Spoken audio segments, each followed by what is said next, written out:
You know, you gotta hand it to Henry Selick. He's a pretty damn good filmmaker. Nightmare Before Christmas and James and the Giant Peach.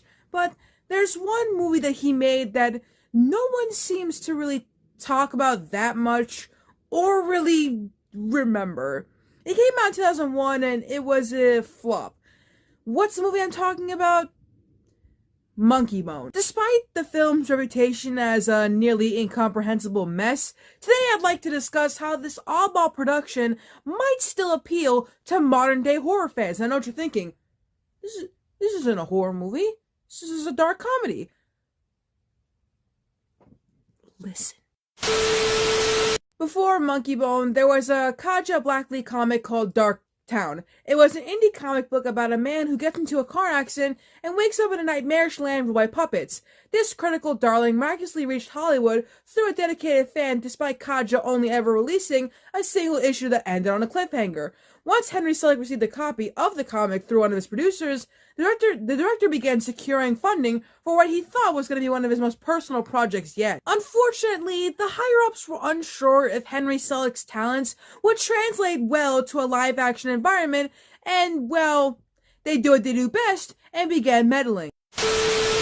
That's how a film that was originally meant to be an exceedingly dark and faithful recreation of the source material was slowly transformed into a dark, pleasing blockbuster more akin to a poor man's The Mask. Yeah, fun fact, The Mask was supposed to be R-rated, but meddling. The studio even wrenched control away from Henry Selick during the editing phase, removing crucial pieces of world building and character development in order to streamline the experience.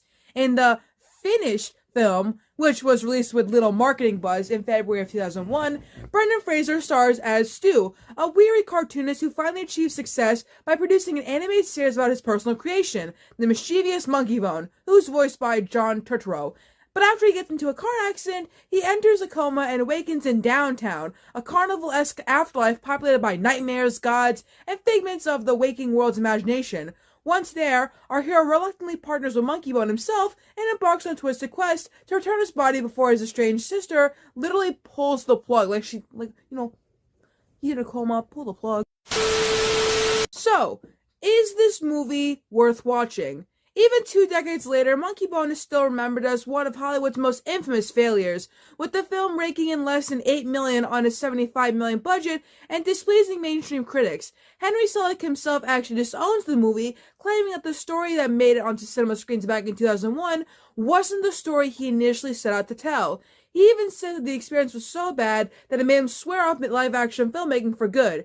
And yet, the film that did make it into theaters was still a madly creative romp that juggled lowbrow humor with the occasional flash of cinematic brilliance. If you look at each scene individually, this hyper-production features some legitimately impressive visuals, boasting chaotic character designs and effects, like strangely disproportionate monsters, and even Giancarlo Esposito's demonic take on Hypnos that still hold up today. In fact, the stylish production design only really falters during scenes taking place in the real world, which makes sense when you remember that these were likely much easier for producers to mess with. Thankfully, Brendan Fraser does his best with these moments, make them entertaining, or at the least very interesting. Especially when Monkeybone takes over Stu's body, and we get to see Fraser act like an uncomfortably horny version of George of the Jungle. Ironic because he was in that movie. And speaking of Brendan Fraser, the film also somehow features famous people, like Whoopi Goldberg, controversial lady, Thomas Hayden Church, who's that guy? Chris Kattan, and I love this. Bob Odenkirk is in this movie, and he's that doctor guy, and I think it's hilarious. He really sold the show for me. Those are our organs. Get back on that slab. All of these people have small and memorable roles, but they add more character to the film that's already oozing with personality. It may not make a ton of sense to you watching this, but Monkeybone is far from a bad movie. It's just an incomplete one. So, now we get on to the question, what makes it horror adjacent? Despite the dark source material that explores concepts like morality and the eerie side of imagination, this movie is still technically a family-friendly movie, though you'd be forgiven for forgetting that due to the bizarre amount of sexual innuendo on display here. However, it's always difficult for genre veterans completely avoid horrific elements in non-horror projects, and that's why I still recommend Selig's film for horror fans with a taste for the strange. This is the article saying this, but you know what? Fuck it, I recommend it too. After all, the main plot ultimately revolves around the god of dreams wanting to flood the world with nightmares, and there are more creepy monster designs here than in most popular creature features. There's also no shortage of stories about young children who left theaters traumatized after the silly monkey movie turned out to be a dark comedy filled with demons, grim reapers, and a slight amount of body horror. That reminds me of the trailer I saw when I went to see Nosferatu. They were playing R-rated trailers, obviously, but the one trailer they played was called The Monkey, and it was about the, this thing, but it kills people, and I thought that was really funny, but it was really fucked up and gory, and I don't know if I want to see it. One of the highlights of the flick is a chase scene involving doctors attempting to recover organs from a reanimated corpse. That's the Bob Odenkirk thing I was talking about. That's hilarious. There's also a memorable sequence where Stu runs into fellow haunted storytellers who are betrayed by their creations, with everyone from Edgar Allan Poe to Stephen King, who was played by a body double due to scheduling issues. So they could have gotten him, but they couldn't. They're being kept in a metaphysical prison. That is really funny, actually. We may never know for sure if the original version of Monkeybone was truly a superior film.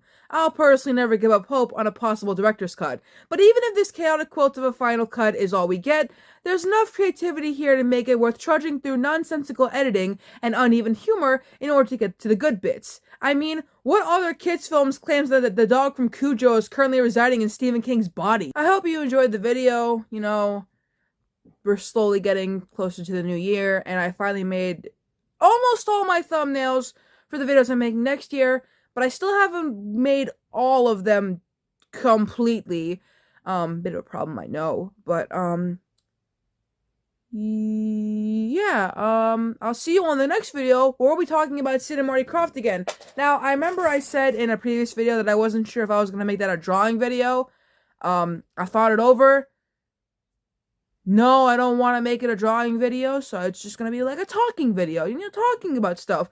One of these shows actually got rebooted, when, in 2016. That's, Sigmund and the Sea Monsters. I thought you would want to know that, but, other than that, the other one, I don't know anything about, but supposedly it's like the third show they made after, Puffin Stuff and the Bugaloos, so I think I will talk about Lidsville first before talking about Sigma and the Sea Monsters. And then we'll talk about Mutton Stuff, because I mentioned that Puffin Stuff was in it. And it's also about Caesar Milan, the dog whisperer guy from the South Park episode.